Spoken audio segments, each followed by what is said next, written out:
push that up there. So, big last hour. Yeah. What did you think of it? Yeah, well, really good. Like, very good. Very. This is how it should have been done, whether it be in 2 movies or not. But yeah, it was really well done. It was definitely worth them making it and bringing it out. Yeah, for sure. Initial thoughts still pretty good. I think really one of the biggest things about this compared to, I mean, you have to compare it to whatever that crap was that we saw in 2017, but yeah, the music for me was like 10,000 times better. I don't know who did the composing for this, but the music was really, really good, especially in some certain scenes, like when Flash was running. I feel like the music there was like perfect. It was like really, really good. And yeah, I think it was Zach. I mean, Was I it? think sorry. I thought Hans it was Zimmer? Hans Zimmer, but I mean, some of the songs they used Some were were definitely definitely Hans, Hans Zimmer. I'm just not sure if the other ones were or not, or if he was. Anyway, yeah. yeah, it might have been. I have to probably look into the credits for that. Yeah, but yeah, you're right. The music was definitely on point. For sure. Yeah, The music was really good. I mean, all the all the Justice League are pretty good. Sorry. That's confusing. Come on, we've been watching this for a while now. Okay, it's nearly half a day. you've been watching this movie for 4 hours and you're still thinking it's Marvel. Yeah. Anyway, yeah, it was really good. Like all the members of the Justice League were pretty good. I think getting from the top, Batman was pretty good. Got a lot more screen time, and you really notice that he is the leader of the Justice League. Yeah, The Wonder Woman's like sort of his vice leader or whatever, but yeah, Batman is the main leader, I guess, and he really led them well. Wonder Woman got more screen time, although I think there was nothing wrong with her screen time in the actual Justice League cut. I think it wasn't too much different here for her. I mean, she was good in that already, and she's still good in this. she had more scenes like Couple with more, like with Steppenwolf. Yeah, stuff. that's true. Yeah, there's a couple extra scenes there. But I think big 2 characters who got like way more development was Cyborg first of all, and Flash. They got so much more development with those 2 characters, and it was definitely worth it. Like Flash, I was actually looking forward to him being on the screen with his like little comedy and little like he's like a boy in there compared to the rest of them, and he's like he's acting like a boy would in that sort of situation. Is like in a group of heroes, but he's like, what am I doing here? Yeah. Those sort of moments, Nostalgia, kind of thing. Yeah. No, but he was really good in the movie, and Cyborg's like family element was pretty good too. Yeah, and then just that, like, how he was just talking, like listening to his father's last speech, like while they were like sort of wrapping up the movie. Cyborg, was a nice touch as well. To be honest, Cyborg and Flash had pretty crap parts in the first. Cyborg barely had a part, I would even say, in the first time. Just like pulling the box apart. But like in this one, they like really changed. That was completely different. We got heaps of screen time from both of them, which was really good to see. I just overall I think it was great. To be honest, it was 10,000 times better than the original one. And you know, if they'd gone with this cut originally, who knows? The DC would have been a lot different. They would have been more confident about their future projects instead of putting everything on hold or whatever. So. But I think in saying that now that they did put it out at least, like they could have just not put it out, but they at least put it out now, and obviously it's not canon yet, but looking at the responses so far for this movie, and the IMDb rating is like 8.9 at the moment. Yeah. It will probably go down a bit, but looking at that, I think this will become canon, most likely. That one will be Legends or whatever. They can, or they can even do alternate timeline if they really want to keep that in there. I mean, but I think it would be better if they just make this. Just can that one, I think, and just like whatever. It's just a standalone film. The other one, I guess. Yeah, they should definitely make this canon, because if it's not canon, then what was the point of it? Especially adding those scenes at the end, where it's like it's very, very much like they're setting up the Injustice game, Gods Among Us. Like it's pretty much that basically. Superman turns bad and teams up with Darkseid, and even Brainiac could be there and stuff like that. So yeah, and obviously it looks like God, Aquaman's dead. Who knows where Wonder Woman is? She wasn't there, so I'm assuming she's also might be dead. Like there could have been a lot of. Well, it's probably stuff like building up onto the Throne of Atlantis as well. Scene maybe when Wonder Woman died, and then. Oh yeah, and her mom was crying. Yeah, and then Darkseid killed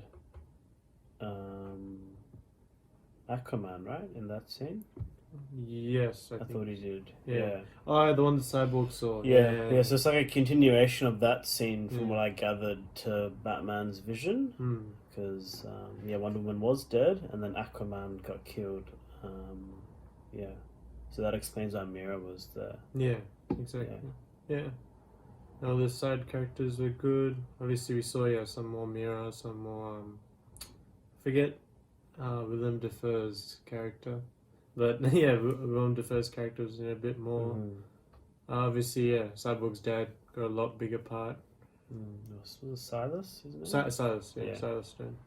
Yeah, he was in it well. And then, obviously the big surprise, Martian Manhunter, he was never in the original cut. And I hadn't heard anything about that before. Obviously, I'd heard of, like, the black suit, Superman, and like Darkseid being in it, etc. But I hadn't heard anything about Martian Manhunter. Yeah, I mean, it wasn't the one thing. I guess it wasn't too clear why he chose to wear the black suit. I guess is it just to symbolize a second coming or something?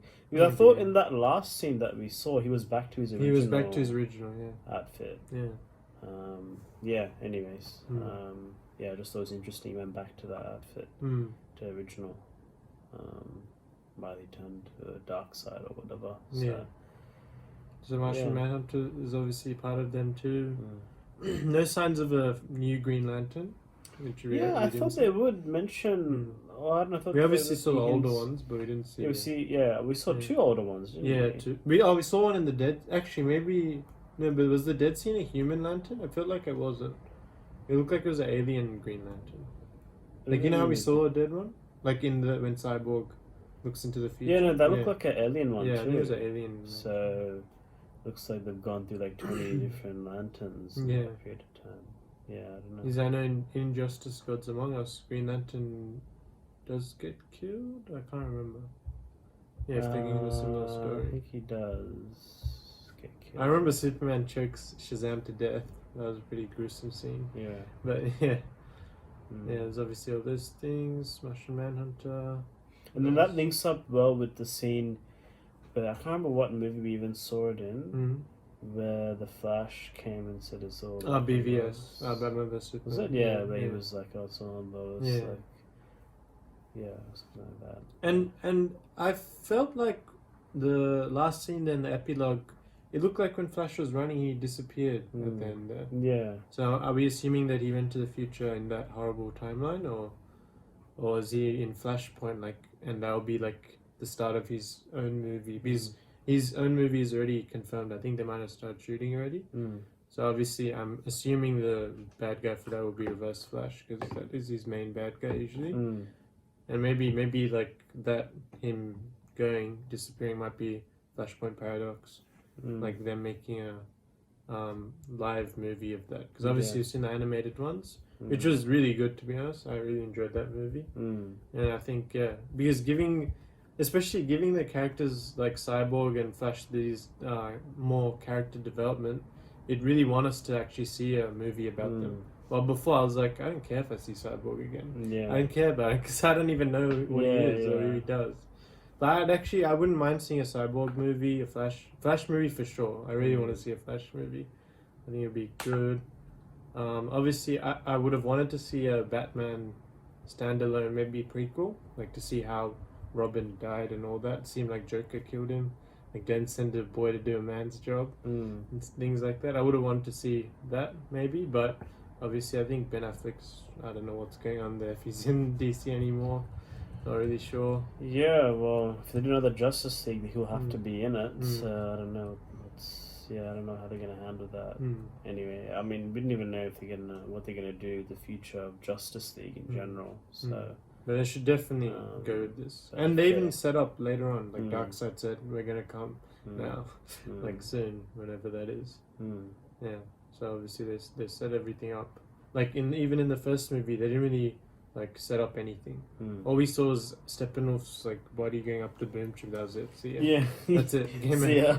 You didn't see anything. Yeah, you didn't He's see him die or what. Yeah, we didn't see him dying. Yeah, just like the parademons were like sort of eating him. I don't know what the hell's going on, but yeah, and yeah, actually, big word on Steppenwolf. He looked like 100 times better in this movie and sounded way better. Darkseid's voice is for me. I love that voice. It's really good, really deep, really evil, like sort of voice. It's pretty deep. Yeah, no, it was on point, that voice for sure. Yeah, both of them are pretty good. I don't know what else. I think that's it for me. Yeah, it's big. Yeah, I guess we can sort of wrap it up now. What do you think about the runtime? It was good. I mean, it was obviously long. Did it feel too long? Roughly 3:44. Yeah. Excluding credits. Yeah, I mean, like, you know, it was obviously quite long. Did it feel too long? Not really, to be honest. I felt like if you break down to each individual hour, every hour had its own sort of narrative. Actually, they sort of broke it into 7 parts. Yeah. With the epilogue as well. Yeah. I kind of like the fact that he had like part 1, part 2 sort of thing. Yeah, I kind of liked it. Anyway, maybe some people didn't like it, but I liked it anyways. And last word on the 4 to 3 aspect. You like it? You don't like it? Or it just doesn't matter really? Doesn't matter really, to be honest. Yeah, look, it's not bad. I think I still prefer the other format maybe because it was widescreen, but it didn't, like, as I started watching, it didn't bother me that much anymore. Yeah, it didn't bother me so much, to be honest. But yeah, I do like the other aspect ratio. But yeah, I mean, if the movie's good, I don't care if it's like this small. If it's one, I'll still enjoy it. It reminds me of like the Luke Skywalker thing. Some people were like disturbed by the way he looked, but I was captured in it. It didn't matter to me how he looked. Yeah. So it was really good. Yeah, hope we see more content. I mean, obviously DC coming up with Batman soon. And that Batman looks really good. Yeah. With Robert Pattinson. I think that'll be a pretty good movie coming up next for them. Yeah. Okay, well, I guess we'll wrap it up there. Yeah, let us know what you think in the comments below. And yeah, till next time, see you guys later.